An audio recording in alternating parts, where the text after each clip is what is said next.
রাসের মেলা। রাসের মেলা সব জায়গায় রীতিমতো বসে গিয়েছে।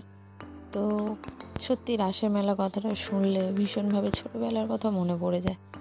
যে সেই আনন্দ, সেই অনুভূতি যেটা ছোটোবেলায় হতো। মেলা আসছে, মেলা আসছে, সেই ১ মাস ধরে মেলা চলবে। সবাই বন্ধু-বান্ধবীরা মিলে মেলায় যাবো, নাগরদোলায় চড়বো, ফুচকা খাবো। তো সত্যি বলতে সেই অনুভূতি, সেই ফিলটা না আজকের দিনে দাঁড়িয়ে কোনোভাবেই মনের মধ্যে আসে না।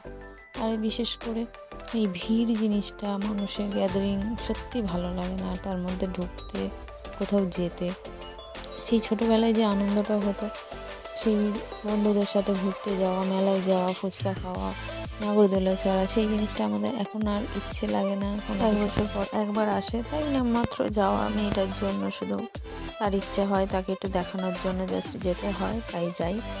তো এই ভেবেই চলে যায়।